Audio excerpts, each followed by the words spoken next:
اور ہمیشہ زندہ رہنے والے ہیں۔ لا تأخذہ سنۃ ولا نوم، اس کی صفت یہ ہے کہ نہ اس سے اونگ آتی ہے نہ نیند آتی ہے۔ اللہ رب العالمین وہ ہیں جو زمین و آسمان کے مالک ہیں۔ زمین و آسمان کے درمیان جو کچھ ہے سب کے مالک اللہ ہیں۔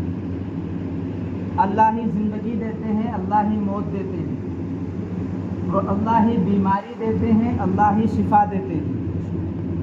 ہمارا عقیدہ یہ ہونا چاہیے اور ہم ہر وقت اپنی زبان سے کہتے رہنا چاہیے کہ قل ان صلاتی و نسکی و محیای و مماتی للہ رب العالمین، کہ میرا جینا اور میرا مرنا، میری قربانی، میرا سب کچھ اللہ رب العالمین کے لیے ہے جو سارے جہان کا رب ہے۔ لا شریک لہ وبذالک امرت وانا اول المسلمین۔ ہر مسلمان کو اٹھتے بیٹھتے یہ کہنا چاہیے اور یہ عقیدہ بنانا چاہیے کہ جو حالات آتے ہیں اللہ کی طرف سے آتے ہیں، اور جب اللہ رب العالمین چاہیں گے حالات دور کر دے گا۔ ہمارا عقیدہ ہونا چاہیے، لیکن آج ہم لوگوں نے اللہ رب العالمین کی ویسی قدر نہیں کی جیسی کرنی چاہیے تھی۔ قرآن کہتا ہے وما قدر اللہ حق قدری، کہ تم لوگوں نے اللہ کی قدر ویسی نہیں کی جیسی کرنی چاہیے تھی۔ اللہ نے تمہیں دنیا کے اندر بھیجا، اللہ نے تمہیں زندگی دی، رہنے کے لیے گھر دیا، اللہ رب العالمین تمہیں روزی دیتے ہیں، اور سب کو اسی کی طرف لوٹ کر جانا ہے۔ لیکن ہم اللہ رب العالمین کی طرف لوٹ کر جائیں گے، اس کی تیاری کیا ہے؟ اللہ رب العالمین نے ہمیں دنیا کے اندر بھیجا تھا، فرمایا تھا وما خلقت الجن والانس الا لیعبدون، ہم نے انسان اور جنات کو محض اپنی عبادت کے لیے پیدا کیا۔ لیکن ہم کیا سمجھیں کہ اللہ رب العالمین نے ہمیں ایسے ہی دنیا کے اندر بھیج دیا ہے۔ سچ بتاؤ، اگر ہمارا عقیدہ ہوتا کہ اللہ رب العالمین نے ہمیں عبادت کے لیے بھیجا ہے تو سچ بتاؤ ہم عبادت میں سستی کرتے؟ ہم مسجدوں سے اذان کی آواز سن کر مسجد نہیں آتے؟ ہمارا عقیدہ کمزور ہو گیا ہے، ہمارا تعلق اللہ سے جیسا ہونا چاہیے تھا ویسا نہیں ہے۔ اسی لیے قرآن کہتا وما قدر اللہ حق قدری، کہ تم لوگوں نے اللہ کی ویسی قدر نہیں کی جیسے کرنی چاہیے تھی۔ تم لوگوں نے اللہ کے حق کو نہیں پہچانا۔ اللہ نے تمہارے لیے انبیاء کو بھیجا، رسولوں کو بھیجا تاکہ سیدھے راستے پر آ جاؤ۔ جب انبیاء اور رسول چلے جاتے، کتابیں دے دیتے اللہ رب العالمین، تمام کتابیں نازل فرمائے، آخر میں ہمارے اور آپ کے نبی حضرت محمد مصطفیٰ صلی اللہ علیہ وسلم آئے۔ آپ جب اس دنیا سے تشریف لے گئے تب بھی اللہ رب العالمین نے ہمیں تنہا نہیں چھوڑا، ہمیں لاوارث نہیں چھوڑا۔ کس نے کہا کہ مسلمان تنہا ہے، لاوارث ہے؟ رسول اکرم صلی اللہ علیہ وسلم جب اس دنیا سے گئے ہمیں تنہا نہیں چھوڑا، ہمیں لاوارث نہیں چھوڑا، ہمیں قرآن دے کر گئے، ہمیں حدیث دے کر گئے ہیں۔ اور اللہ کے رسول صلی اللہ علیہ وسلم نے فرمایا تھا کہ یہ دو چیزیں ہم چھوڑ کر جا رہے ہیں، جب تک کہ تم اس کو مضبوطی کے ساتھ پکڑے رہو گے کبھی گمراہ نہیں ہوگے، کبھی بھٹکو گے نہیں، کبھی راستے سے ہٹو گے نہیں، ہمیشہ کامیابی تمہاری مقدر ہوگی، ہمیشہ تم دنیا کے اندر چمکو گے، اللہ کی مدد آئے گی، اللہ کی نصرت آئے گی، تمہیں حکومت ملے گی، تمہیں سلطنت ملے گی، تمہیں صحت ملے گی۔ دو چیزیں ہم چھوڑ کر جا رہے ہیں۔ اپنے آپ کو اکیلا اور لاوارث نہ سمجھنا۔ ہم قرآن تمہیں دے کر جا رہے ہیں، ہم تمہیں حدیث دے کر جا رہے ہیں۔ سچ بتاؤ ہم نے قرآن اور حدیث کے ساتھ کیا رویہ اور کیا سلوک کیا؟ نہ آج قرآن پڑھنے والا کوئی ملتا ہے، نہ قرآن سمجھنے والا کوئی ملتا ہے۔ ہم سے یہ نہ ہو سکا جو ہم نماز میں سورتیں پڑھتے وہ صحیح کر لیتے، ہم سے یہ نہ ہو سکا کہ ہم روزانہ قرآن پاک کی تلاوت کرتے۔ دور سے حافظ جی بلائے جاتے ہیں، مولوی صاحب بلائے جاتے ہیں، عالم صاحب بلائے جاتے کہ گھر میں سورہ یاسین پڑھ دو۔ حالانکہ رسول اکرم صلی اللہ علیہ وسلم نے فرمایا تھا میرا دل چاہتا ہے کہ میرے ہر ایک امتی کے دل میں سورہ یاسین ہو، میرا دل چاہتا ہے میرے ہر ایک امتی کے دل میں سورہ یاسین ہو، اسے یاد ہو۔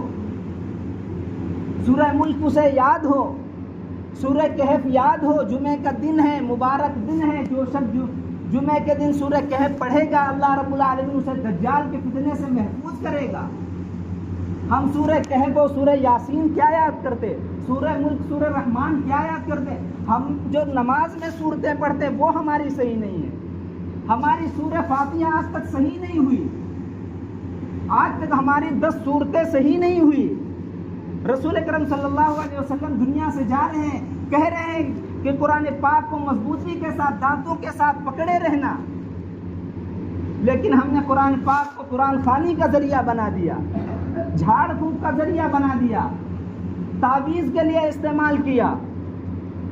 حالانکہ اگر قرآن کا پہلا پارہ ہم پڑھتے ہیں، پہلے ہی پارے میں اللہ فرماتے ہیں الذین یؤمنون بالغیب ویقیمون الصلاۃ ومما رزقناہم ینفقون والذین یؤمنون بما انزل الیک وما انزل من قبلک وبالآخرۃ هم یوقنون۔